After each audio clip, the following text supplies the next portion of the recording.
A série desse mês chama-se Making of Igreja.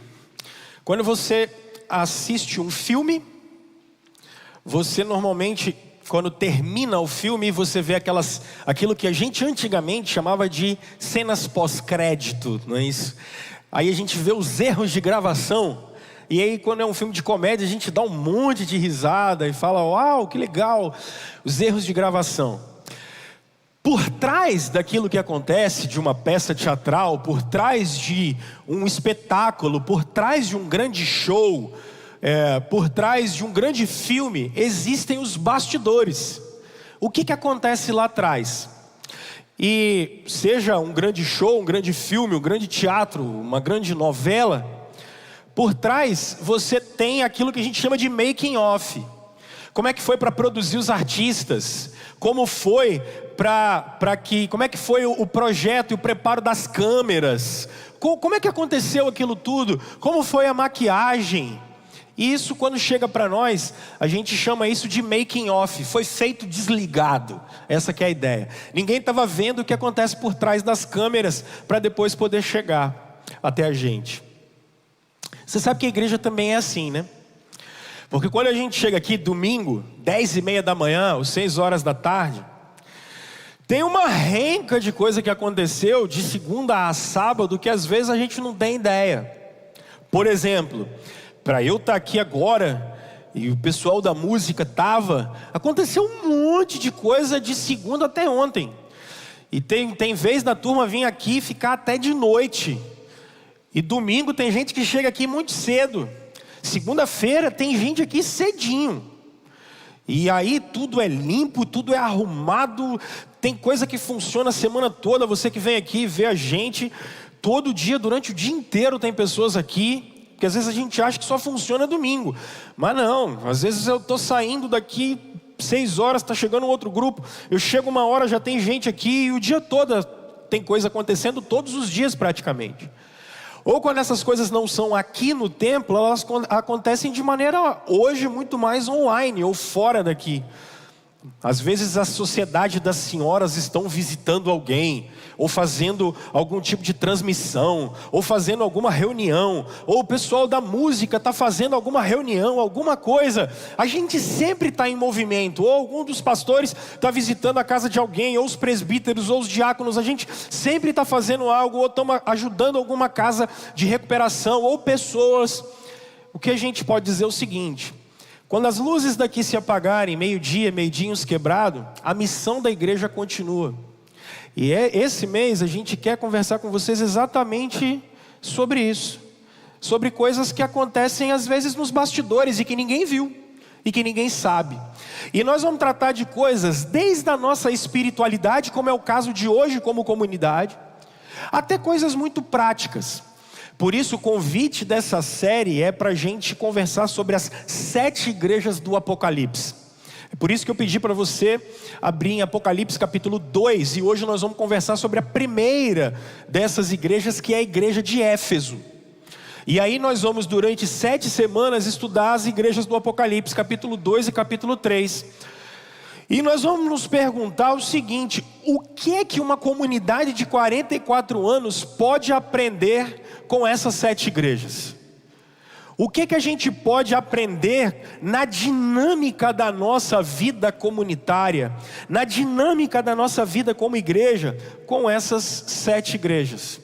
Daqui a pouco eu vou dizer para vocês por que 7. E a gente vai conversar sobre isso. Então vamos ao texto de Apocalipse capítulo 2. Observem, meus irmãos, a partir do verso 1. Apocalipse é o último livro da Bíblia. E nós vamos trabalhar hoje só a primeira carta, ok? Vamos lá. Apocalipse capítulo 2, hoje nós vamos do verso 1 até o verso 7. Acompanhem comigo a leitura, por favor. Ao anjo da igreja em Éfeso escreva: estas são as palavras daquele que tem as 7 estrelas em sua mão direita e anda entre os 7 candelabros de ouro. Conheço as suas obras, seu trabalho árduo, a sua perseverança. Sei que você não pode tolerar homens maus, que pôs à prova os que dizem ser apóstolos, mas não são, e descobriu que eles eram impostores. Você tem perseverado e suportado sofrimentos por causa do meu nome, e não tem desfalecido. Contra você, porém, tenho isso: você abandonou o seu primeiro amor. Lembre-se de onde caiu, arrependa-se e pratique as obras que praticava no princípio. Se não se arrepender, virei a você e tirarei o seu candelabro do lugar dele. Mas há uma coisa a seu favor: você odeia as práticas dos nicolaítas, como eu também as odeio. Aquele que tem ouvidos, ouça o que o Espírito diz às igrejas. Ao vencedor darei o direito de comer da árvore da vida, que está no paraíso de Deus. Vamos orar? Deus, nós nos dispomos a sempre estar aqui na sua presença. E o que nós te pedimos é, por favor, que o Senhor ilumine o teu povo de uma maneira tão genuína e generosa, que a gente saia daqui mais cheio do Senhor, mais desafiado pelo Senhor, e que o Senhor reine sobre a vida dessa igreja em nome de Cristo Jesus. Amém. Meus irmãos, se vocês querem saber um pouco mais da história dessa comunidade, no nosso canal do YouTube nós temos um documentário feito com entrevistas longas com irmãos antigos. Quando nós fizemos 40 anos, nós entrevistamos muitas pessoas e tem um documentário inteiro de 40 minutos, eu acho mais ou menos, no nosso canal do YouTube. E aí você pode acompanhar um pouco da nossa história. Mas a nossa história é de algumas famílias que ainda na década de 70, a igreja brasileira estava vivendo um dilema muito grande. E esse dilema tinha chegado aqui, na nossa realidade, na nossa cidade. Uma coisa chamada liberalismo teológico, que não considera a Bíblia como palavra de Deus, que não considera o sacrifício de Jesus Cristo expiatório, ou seja, só Jesus nos perdoa de todos os pecados. Não há nenhum caminho para o Pai a não ser através da fé em Jesus. Isso havia chegado naquela então igreja presbiteriana de Campo Grande. E para quem conhece o nosso bairro, nós ficávamos ali naquela rua que é a rua do antigo CTG do Brasileirão. Tem uma igreja presbiteriana unida ali até hoje. Aquela era a nossa igreja. Só que aquelas pessoas que estavam ali, elas continuaram com esse tipo de doutrina, e que trouxe para nós alguns tipos de falhas, especialmente na conduta cristã naquele momento. E houve um racha ali. Aquela turma seguiu o que foi a ser a Igreja Presbiteriana Unida. Há poucas igrejas unidas no Brasil, ainda hoje. Ela continuou, e vocês percebem que pelos frutos você conhece a árvore. Aquela igreja morreu, praticamente não existe. Há histórias muito hilárias, mas há algumas muito trágicas. E aonde o evangelho continuou sendo pregado, posso falar isso sem problema nenhum, porque 44 anos depois nós estamos aqui para mostrar que os irmãos que saíram estavam certos. Porque a ideia é, ou nós voltamos para a Escritura, ou a gente sai. A gente pode dizer que a história demonstrou os frutos. Aqueles que ficaram lá, a igreja mingou e morreu. Ela está lá para vocês verem até hoje. E nós estamos aqui 44 anos depois. Alguns que aqui estão hoje viram de perto, né, Sueli, Carlão e outros. Alguns estavam lá e estão aí para contar a história até hoje. Vocês podem perguntar para eles. Outros já não estão mais com a gente, não estão mais entre nós. Mas o que é mais importante, meus irmãos, é que nós não podemos deixar a história morrer. Porque quando a gente esquece de onde a gente saiu, quando a gente esquece de onde a gente foi tirado, a tendência é a gente repetir os erros do passado. Pastor Rômulo está lendo muita literatura de liderança. Não, eu estou lendo a Bíblia. Deus todos os anos mandou Israel lembrar da saída do Egito na Páscoa. Israel nunca celebrou a Páscoa. Só lá no rei Josias que eles foram celebrar a Páscoa, depois de uma renca de ano. Por isso eles se esqueceram de onde eles saíram. Meus irmãos, nós nunca podemos nos esquecer a história que Deus fez, tanto na nossa vida pessoal como na nossa vida como comunidade. Senão a gente vai se perder no meio do caminho. É importante a gente olhar para trás. São histórias que Deus construiu. E hoje nós tomamos uma decisão nessas 7 semanas de renovar essa aliança e de continuar o legado. Dos nossos pais, dos nossos avós, mais do que isso. O legado de Jesus, que Ele nos colocou aqui para isso.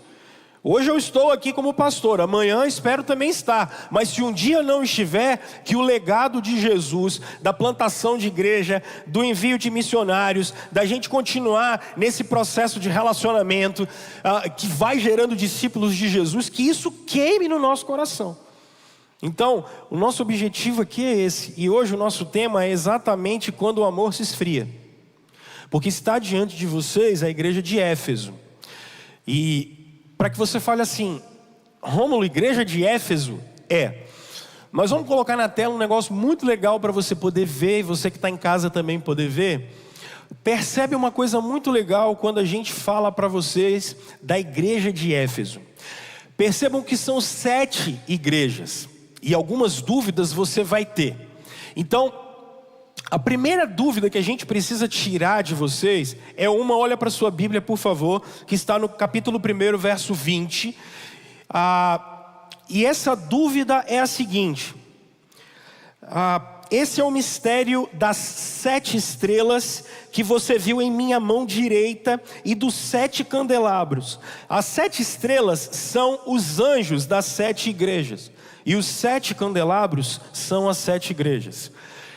Eu sei que a primeira coisa que a gente precisa ter, e é isso que está na sua tela, é que história é essa de mistério. A palavra mistério vai ser repetida no Apocalipse 4 vezes. De preferência, se puder estar para o pessoal aqui na frente, a gente porque acho que está só para quem está em casa. Se puder estar para a turma aqui, vai ajudar muito. Mas pode acompanhar aqui. A palavra mistério vai ser repetida pelo menos 4 vezes aqui. E sempre no livro de Apocalipse, mistério é só aquilo que Deus pode revelar. Ninguém mais. O Apocalipse começa com a visão de Jesus glorificado. E agora Jesus vai falar algo que só Deus pode revelar. Ninguém mais pode revelar. Só Deus. Por isso o livro se chama Apocalipse. Aí você vai se perguntar assim: Rômulo, quem são essas estrelas? Bom, essas estrelas estão no verso 16, e essas estrelas estão na mão de Jesus. E essas estrelas vão ser tratadas como se elas fossem os anjos da igreja. E agora ele vai falar também de uma espécie de candeeiro, uma espécie de candelabro. Bom, esses candelabros são as próprias igrejas, né? Mas aí você tem que se perguntar assim: Rômulo, por que 7?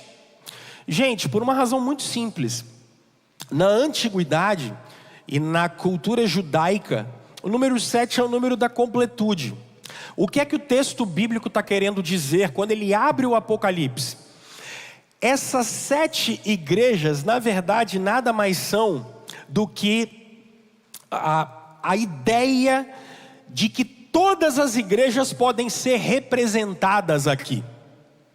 Agora, quem são esses anjos? Uma interpretação antiga do Orígenes dizia que existe uma igreja ideal na terra e uma igreja aqui no céu e uma igreja aqui na terra. Então quem seria esse anjo? Esse anjo seria o anjo da guarda da igreja. Essa tradição é ruim, ela não é boa não. E também não dá para a gente ter uma ideia de a igreja presbiteriana de Campo Grande tem anjo da guarda. Irmãos, tem tanta igreja por metro quadrado que eu acho que nem no céu tem tanto anjo igual o tanto de igreja que tem só em Cariacica. Então não dá para ser anjo da guarda. Porque imagina, só em determinadas igrejas tem igreja embaixo no térreo e no segundo andar, então ali os caras iam se conflitar. Imagina o anjo falando assim: não, dessa igreja aqui eu cuido e tal, daquela ali cuida você. Para. A ideia de anjo aqui é simplesmente a ideia de mensageiro. E aqui é muito legal, porque essa palavra anjo vai ser repetida aqui mais de 60 vezes no Apocalipse, e sempre eles são os mensageiros. O que significa isso? Ao longo desses anos todos, vocês aqui na igreja tiveram alguns oficiais, dezenas, centenas de pregadores já passaram por aqui. Alguns poucos pastores. Essa é uma igreja que, a despeito de ter 40 anos, teve meia dúzia de pastores. Isso é muito bom, por isso é uma igreja saudável. O que o texto quer dizer é que os mensageiros e a mensagem da igreja sempre vai continuar, ela nunca vai passar. Eu posso não estar aqui mais, o pastor Felipe pode não estar aqui mais, mas a mensagem da igreja vai continuar, ok? Então, quando o texto bíblico no capítulo 2, verso 1 diz assim: ao anjo da igreja em Éfeso escreva, o que a Bíblia está querendo dizer? A mensagem da igreja vai continuar sendo pregada, a palavra vai continuar sendo pregada, ela não para de ser pregada. Quem é que fala? Olha o texto bíblico dizendo: estas palavras, elas são daquele que tem as 7 estrelas em sua mão direita e anda entre os 7 candelabros de ouro. Esse é Jesus. Onde Jesus está? No meio da igreja. Jesus está no meio da igreja. Isso é engraçado.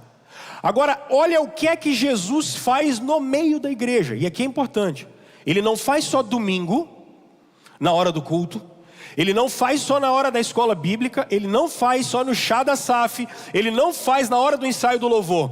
Jesus faz isso enquanto uma comunidade de discípulos está no dia a dia, na vida. E o que Jesus diz? Olha que coisa curiosa: conheço as suas obras.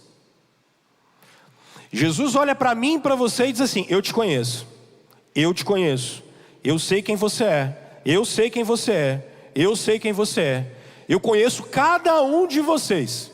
Olha que loucura. Ele conhece o pastor Rômulo, ele conhece os presbíteros da igreja, mas ele conhece cada um de vocês. Conheço as suas obras. E ele diz: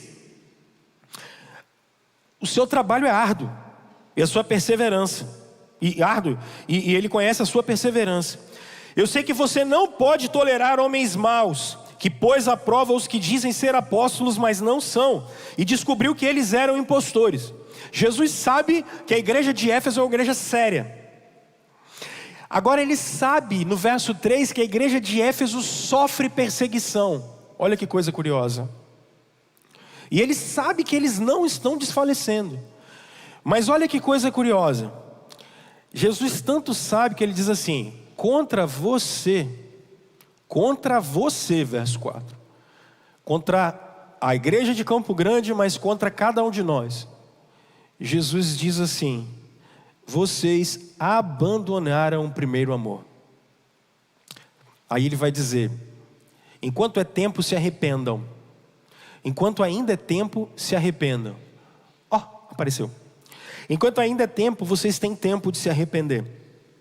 Aí ele diz no verso 6, uma seita do primeiro século, chamada seita dos Nicolaítas, que era uma turma de depravação sexual. Ele dizia assim: vocês odeiam essa seita, eu sei disso. Aí ele termina dizendo e fazendo uma promessa que ele faz a todas as igrejas: quem vencer, eu vou dar para vocês da árvore da vida. Essa é a estrutura. Meus irmãos, quando o amor se esfria, a gente pode sem problema nenhum aqui reconhecer algumas coisas muito interessantes. O primeiro reconhecimento, pode tirar a gente aí agora, por favor, pode tirar. O primeiro reconhecimento que a gente precisa fazer é que Jesus realmente conhece profundamente a igreja dele. Jesus reconhece perfeitamente sua igreja. E esse reconhecimento é fantástico. Porque o que eu quero que vocês percebam: Jesus anda no meio da igreja e Jesus conhece as obras da igreja. Ele sabe como elas são. Jesus conhece a tal ponto de esse conhecimento ser completamente pessoal. Eu conheço as obras de vocês, eu sei quem vocês são, eu sei o que vocês fazem. Conhecimento de Jesus é um conhecimento completamente pessoal. Ele sabe, é um conhecimento intencional. Jesus anda no meio da igreja. Jesus sabe a minha conduta, Jesus sabe a sua conduta, Jesus sabe a conduta da igreja dele. É interessante que quando a gente olha a igreja de Éfeso, o que nós percebemos? É uma igreja séria, é uma igreja bacana. Percebam como ele diz, e ele fala assim: eu sei que você não pode tolerar homens maus. Há um misto aqui, querendo chegar na igreja de Éfeso de uma teologia ruim. Jesus diz: eu sei que vocês suportam isso, e sei que vocês suportam as aflições. No verso 6 ele diz assim: eu sei inclusive que vocês não suportam a depravação no meio de vocês. Isso aqui precisa mexer com a gente. O Mário Sérgio Cortella tem um livro muito interessante, bonzinho pra caramba, que eu acho que é uma pergunta que Jesus faria para mim e Jesus faria para você hoje. O título do livro do Mário Sérgio Cortella é: qual é a tua obra? Qual é a tua obra? Meus irmãos, se a gente se dispõe a estudar sobre algumas igrejas e refletir da gente como sendo igreja de Jesus hoje, a pergunta que a gente precisa se fazer é essa: quais são as nossas obras? Deixa eu clarificar isso. O que é que você tem para entregar para Jesus hoje? Se Jesus olhar para a minha vida, olhar para a vida do Rômulo, o que é que eu tenho para entregar para Jesus hoje? Qual é a oferta que eu posso dar para Ele hoje da minha vida? Quais são as minhas obras? Aí é o que eu tenho falado para vocês assim: olha só, como marido, qual tipo de obra tem sido a minha? Como pai, qual tem sido a minha obra? Como pastor de vocês, qual tem sido a minha obra? Como irmão de comunidade cristã, como cidadão, qual tem sido a minha obra? Como é que eu tenho trabalhado para glorificar Deus? Qual tem sido a nossa obra? O que é que a gente tem feito? Se Jesus conversa e está diante da gente hoje, como Ele está, e Ele olha para nós, a pergunta que você deve se responder hoje é: o que é que eu tenho para entregar para Jesus? É suficiente?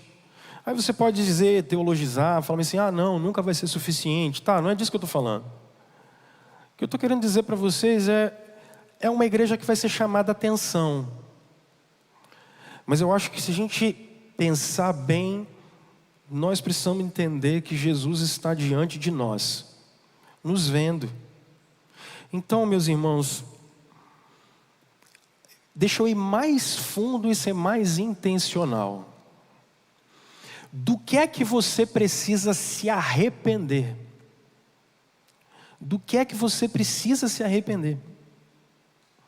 Se é que a nossa consciência não está cauterizada. Eu vou mais além, não só o que é que você precisa se arrepender. A questão toda é: o que é que precisa ser mudado? Seus compromissos, especialmente seu compromisso com o Senhor, seu compromisso com a vida comunitária, seu compromisso com quem mora perto de você, o nosso compromisso com quem está de volta da gente. Nós não podemos perder isso de vista. Quando o amor vai embora, a primeira coisa que a gente precisa reconhecer é, por favor, que Jesus está diante de nós, olhando para a gente. Meus irmãos, Jesus, é muito interessante isso. A nossa sociedade, o versículo mais citado é Mateus capítulo 7, verso 1. Sabe o que quer dizer em Mateus 7, 1? Jesus dizendo: não julgueis. E eu acho que está correto, porque realmente a gente não foi chamado para ser patrulha e juiz uns dos outros. Isso é fato. Agora o problema é que no nosso tempo, essa ideia de não julgar é porque a gente não quer uma vida compromissada com Jesus. A gente não quer. Normalmente quem usa desse tipo de argumento é exatamente quem quer ter uma vida relativizada. É quem não está afim de ter compromisso sério com Jesus. Quem não está afim de ter compromisso sério com Deus. E aí a única coisa que se fala é amor, amor, amor. Eu compreendo, meus irmãos. Mas uma coisa não é colocada ao contrário da outra. O que é bem sério aqui é: eu conheço as obras de vocês. Andar com Jesus é um tempo de seriedade. A cruz liberta, a cruz salva, a cruz perdoa. Agora, a gente não pode esquecer do compromisso, do testemunho que nós temos como cristãos. É só isso. E essa é a pergunta que Jesus tem para fazer para mim e para vocês hoje. Qual é a tua obra? Mas há um segundo reconhecimento que eu acho que a gente precisa ter. E o segundo reconhecimento é exatamente reconhecer, gente, que andar direito com doutrina não é tudo. Como assim, Rômulo? Percebe que ele diz assim, olha, verso 2: sei que você não pode tolerar homens maus, mas que pôs à prova os que dizem ser apóstolos, mas não são, e descobriu que eles eram impostores. Olha que legal. Doutrina correta é o que eu mais gosto. Cara, eu adoro doutrina. Eu tenho uma turma aqui, eu acabei de ficar 1 hora, de 9 às 10, falando para vocês sobre doutrina. A gente estava falando das 2 naturezas de Jesus. Olha que coisa. A gente estava falando sobre o Deus que ao mesmo tempo é Deus e é homem. Lá embaixo, os professores de escola bíblica estavam terminando um curso de cosmovisão cristã. Cosmovisão bíblica. Só para vocês terem uma ideia. Eu tenho um trabalho hercúleo nos últimos 10 anos aqui para tentar ensinar doutrina para vocês. Doutrina da revelação, pacto, doutrina da salvação, desmistificando um monte de coisa sobre vida eterna, tentando trabalhar com vocês uma visão séria sobre a ação do Espírito Santo no meio da igreja, tentando trabalhar seriamente o que é uma teologia pública de verdade, ou seja, como uma igreja se porta nesse momento doido que a gente está vivendo, de uma maneira séria, sem assumir partidos A, B, C ou D, que não é o papel da igreja, mas com uma presença real na cidade, abençoando a vida de todas as pessoas, independente de quem elas são. A gente tem tentado trabalhar isso de uma maneira séria, centrado na Bíblia. Isso está na nossa visão, centrados na Bíblia, centrados exclusivamente em Jesus. Mas o que eu entendo, isso não é tudo. Eu conheço irmãos, gente séria, que é completamente ortodoxo, irmãos, sério, mas por dentro é morto. É morto. Porque saber doutrina não é suficiente. É fato que o que nos leva à ação é o conhecimento doutrinário. Se você é educado errado, automaticamente o seu trabalho, a maneira com a qual você se apresenta é errada. Por exemplo, se nós tivermos uma visão errada do Espírito Santo, se tivermos uma visão errada do que é a igreja, a gente vai ficar fechado aqui dentro. E a gente vai falar assim, olha, a gente não se contamina com o mundo. Eu digo, é fato, a gente não se contamina com o mundo. Mas a gente foi cheio do Espírito para se apresentar ao mundo, para ser uma testemunha fiel ao mundo. Então uma coisa não tira a outra, pelo contrário.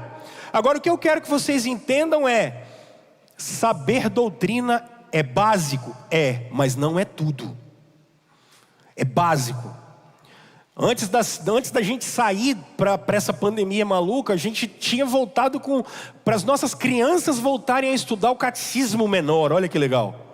Mas por que isso? Porque a gente entende que a gente precisa ter uma base forte. Mas olha só, isso não é tudo. Infelizmente, por causa de interpretação de 1 Coríntios de maneira errada, a gente ouve uns absurdos dizendo que a letra mata e o espírito vivifica. Oh, meus irmãos, é claro que a letra mata, porque a letra é Moisés. Quando eu olho as tábuas da lei, eu vejo que eu estou morto. Porque como é que eu vou conseguir viver diante da lei de Deus? Agora o Espírito vivifica porque a lei foi encravada em Cristo na cruz. Isso não tem nada a ver com eu estudo ou não estudo doutrina. Paulo em Efésios capítulo 6 diz que para você resistir ao diabo, como é que você resiste? Estudando doutrina, porque é só assim que ele não vai enganar a gente. Quanto mais profundos nós formos no conhecimento bíblico, com toda certeza nós vamos cair em menos ciladas do diabo. Agora, isso não é tudo, isso é um pedaço da vida cristã. Eu estou fazendo essa digressão com vocês porque no nosso tempo, a gente está num tempo de muita informação. E teologia é muito fácil de aprender, gente. Sabe por que teologia é fácil de aprender? Porque a linguagem é simples, a linguagem bíblica é simples. Teologia, segundo o R.C. Sproul dizia, é a fé simplesmente apreendida e colocada na prática. Isso é teologia. É a fé bíblica apreendida por você e colocada na prática. Isso é teologia. Por isso Sproul dizia que todos nós somos teólogos. Não existe nenhum de vocês que não seja teólogo. Então aprender teologia é muito fácil. Aprender dogma é muito fácil. Agora isso não é tudo. Isso é bom, isso é importante. Uma igreja que se debruça sobre isso, e ela tem que se debruçar sobre isso, e parar com essa história de que, não, aqui a gente tem o Espírito, então a gente deixa Jesus fazer de última hora. Para!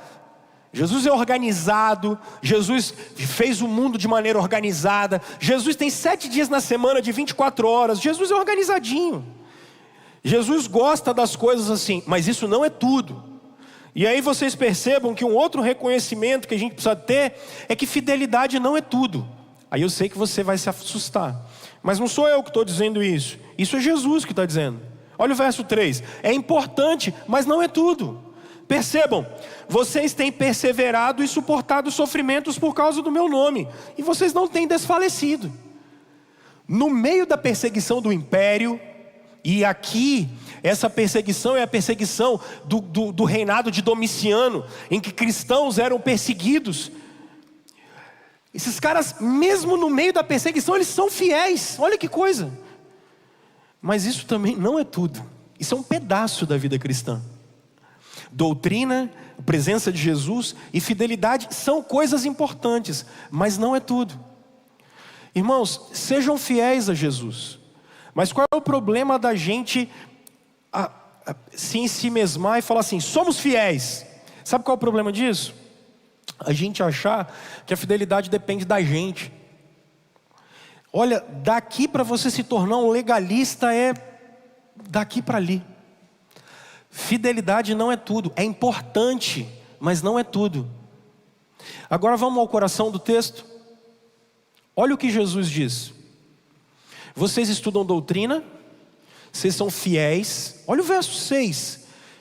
Se Jesus estivesse falando isso aqui para a igreja de Campo Grande, sabe o que Jesus ia estar falando no verso 6? Essa doutrina dos nicolaítas, traduzida para nós hoje, seria mais ou menos assim.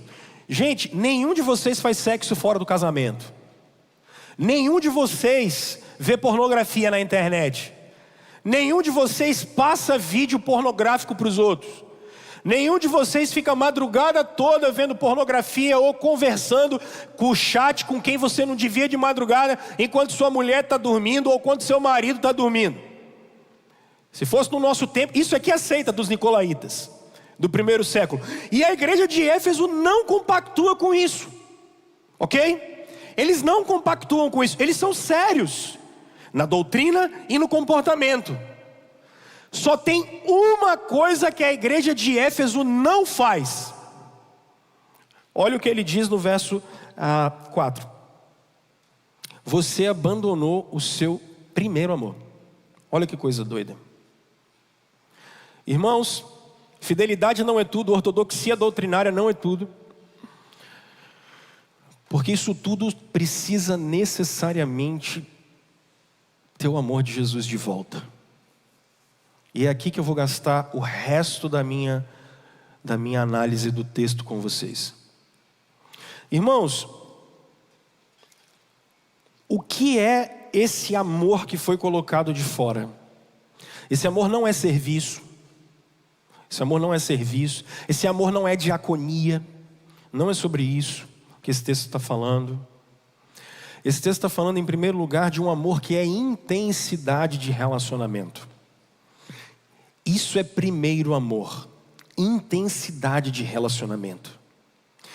Irmãos, de que adianta, sendo bem honesto, vou aplicar isso aqui agora, de que adianta saber sobre a doutrina da Trindade se a gente não conhece o Deus da Trindade? De que adianta saber sobre justificação pela fé, santificação, ordo salutis, depravação total, se a gente não conhece e não tem um relacionamento sincero com o Cristo que nos salvou? Irmãos, o que adianta saber da vida eterna, se a gente na verdade não tem o desejo de se relacionar eternamente com esse Deus? Percebem isso? É a intensidade do relacionamento. Quando eu era namorado da Aline, lá em 1900 e bolinha, a Aline morava em Vitória e eu morava em Campo Grande. A vida inteira morei aqui. Era muito bacana, porque quando eu ia buscar ela, e aí já tinha celular na época, tá? Ainda que seja, sei lá, 16 anos atrás, já tinha celular, mas era muito bacana. Porque eu saía de casa e falava assim, ó, tô saindo, vou te pegar. Só que vocês mulheres são muito interessantes, então quando a gente fala que tá chegando, você sabe que pode esperar uns 5 minutinhos a mais e tal. Aí quando eu estava ali na ponte de Vitória, eu falava assim, tô chegando, pode descer, chegando. Aí quando eu chegava embaixo, eu ligava de novo, cheguei. E sempre a resposta era assim, já tô quase, já tô pronto. Não é assim, meninada, que vocês fazem? Mas o que é legal disso não é sobre ela demorar ou não. Isso acontece e, camarada, fiquem tranquilos, tá? Isso vai acontecer a vida inteira. Mas sabe aquela expectativa? Estou indo encontrar meu amor. Aí quando você liga de novo, você fala de novo. E aí sabe quando você vai embora? Tem gente que está casada há tanto tempo que já não lembra mais o que é isso, né? É, gente, isso é pecado. Tem que sentir esse negócio aí, isso é bom. Aí quando você vai embora, mas não dá aquela vontade de ligar de novo? Aí você fica. Hoje tem uns namoros que eles são online. Tem uns caras que ficam 3 horas conversando com a namorada antes de casar, né? Né? Não dá uma vontade de se relacionar? Essa relação é tão legal que é a relação que a gente tem com o Senhor. Ele nunca está atrasado não, é a gente que se atrasa, tá? Mas não é disso que eu quero dizer não. A gente não tem desejo por Jesus, gente. Jesus não impulsiona mais a gente a fazer nada. Nada. A gente é tomado por todos os tipos de sentimento possíveis, de egoísmo possível, mas não tem uma intensidade relacional. Não tem um desejo de se relacionar com Jesus. Isso é quando o amor vai embora. Irmãos, a coisa mais fácil do mundo é você ter uma moral legal. Se você não é um espírito de porco, desses caras que conseguem se estourar sozinho. Eu conheço gente que não é crente, mas o cara é bom marido, é boa esposa, é inteligente, chega no horário, paga a conta em dia. Porque não é difícil, é só você se controlar um pouquinho. Porque você não precisa disso para ser cristão. A gente tem que deixar isso bem claro. Há pessoas que moralmente são muito melhores do que cristãos. Porque a diferença é o que me move a ser correto. A diferença é o que me move a não querer contato com o pecado. Essa que é a diferença. Agora, quando o amor vai embora, é só obedecer as regras e você entra e sai, tudo bem. Quando o amor vai embora, e aqui, os teólogos que mais escreveram sobre teologia não eram crentes. Você pega os caras que escreveram teologia no século 20, é um tanto de porcaria que não está no gibi. Jesus histórico e Cristo da fé, sabe, essas gambiarra. Porque para escrever sobre Deus, qualquer um escreve. Para escrever sobre a Bíblia, qualquer um escreve. É interessante que vocês podem acompanhar isso em programa de televisão. Você pega um cara, ele é ateu e está falando sobre espiritualidade, falando sobre a Bíblia. Olha que interessante. Porque qualquer um faz isso. Agora, qual é a diferença para a igreja? Quando o amor vai embora, eu não tenho mais Jesus como a mola que me impulsiona.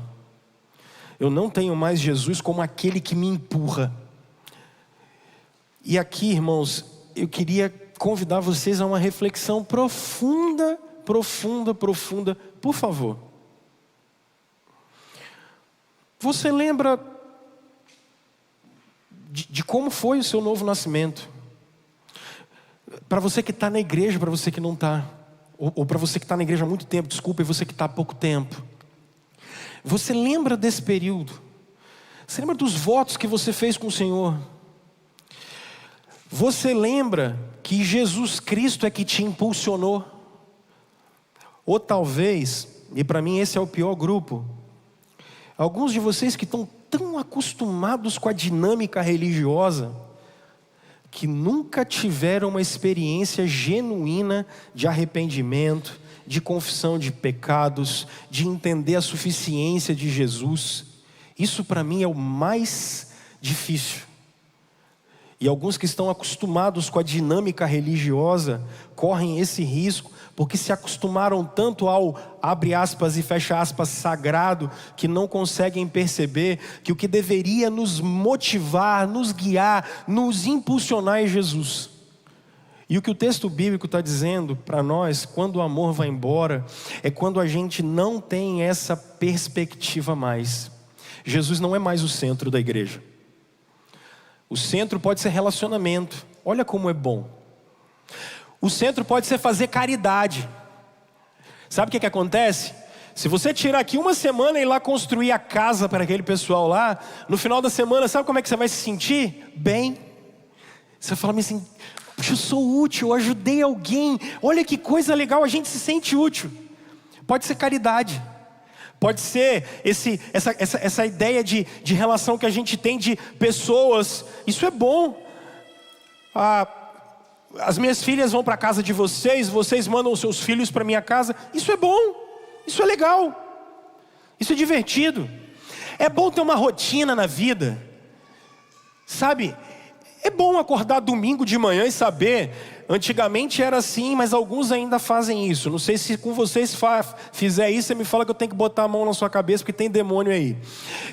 O cara sai daqui e fala assim, hoje já cumpri meu compromisso. Já ouviram isso? Hoje o cara chega em casa daqui a pouco e fala assim, hoje já fui lá, já cumpri meu compromisso. Não é assim? É bom ter uma agenda, mas não é sobre isso. Não é sobre isso. E aí eu queria convidar você a fazer uma viagem no seu coração. Qual é a sua motivação? O que é que te motiva? E aqui, só existe uma motivação genuína, pessoal. Amor a Jesus Cristo. Amor a Jesus Cristo. Eu acho que chegou um tempo, especialmente eu acho que a pandemia mostrou isso. Eu acho que chegou um tempo da gente, a gente brinca na luta, falando assim, chegou a hora de você separar os homens dos meninos. Eu acho que chegou um tempo da gente pensar assim, tem uma turma que é compromissada com Jesus, tem uma galera que não é. Tem uma turma que tem Jesus como seu Salvador, tem uma turma que não tem mais. Um estudo de uma fundação americana dizia que pelo menos 20% das pessoas não retornarão às igrejas e à igreja nenhuma mais. Eles não retornarão. Eles foram para suas casas, por lá ficaram, descobriram que domingo, se ele não vier à igreja, ele não vai para o inferno, porque, olha, passou o primeiro domingo, não aconteceu nada. Passou o segundo domingo, não aconteceu nada. Passou o terceiro domingo, não aconteceu nada. Rapaz, eu acho que eu não vou mais nesse lugar não. 20% das pessoas não voltarão mais às igrejas, porque eram cristãos nominais. Eu não vou discutir com vocês os desigrejados agora, não é momento. A pergunta que eu queria fazer para vocês é o seguinte: o que motiva você é Jesus Cristo? Ou é qualquer outra coisa? Não pode ser o ensaio, não pode ser a transmissão, não pode ser vir pregar, não pode ser dar dízimo, não pode. A nossa motivação precisa ser Cristo. A motivação do cristão é Cristo e nada mais, meus irmãos. Esse é o maior desafio. A pergunta que eu te faço hoje é: qual é a motivação do seu coração? O que é que tem feito você buscar o Senhor? Tem um momento devocional, cuidar da sua família, cuidar da sociedade. É Jesus Cristo? Se é, a gente precisa agradecer a Ele. Se não é, há uma coisa muito boa aqui no verso 5. Jesus chama a gente ao arrependimento. Arrependimento. A expressão é mudar a nossa mente. Meus irmãos, se alguma coisa nos motiva hoje, que não seja Jesus, que não seja a pessoa de Jesus, o que Ele fez, o que Ele faz, e a volta dEle, como Ele cuida da gente, como Ele governa a sua igreja, quando Ele olha para a gente, como Ele nos sustenta, se alguma coisa não é Jesus, é tempo de arrependimento, é tempo de mudança, é tempo de transformação. Não busque Deus pelas bênçãos, não busque o Senhor pela cura. Eu vou concluir falando algo que eu falei na semana passada para vocês. 44 anos depois, nós estamos precisando de irmãos que são, como o Agostinho dizia, pessoas sedentas por Jesus Cristo. 44 anos depois de história, nós estamos precisando de irmãos que, como Lutero, dizem que só serão encontrados e saciados a partir de Jesus Cristo, e a partir do altar do Deus Criador, e a partir de Jesus Cristo renascido. Meus irmãos, infelizmente, em muitos, o amor já foi embora. Em muitos. E se você é um desses, o que eu queria te chamar hoje é o arrependimento. Voltemos para Jesus, voltemos para o Senhor, voltemos para a glória dEle.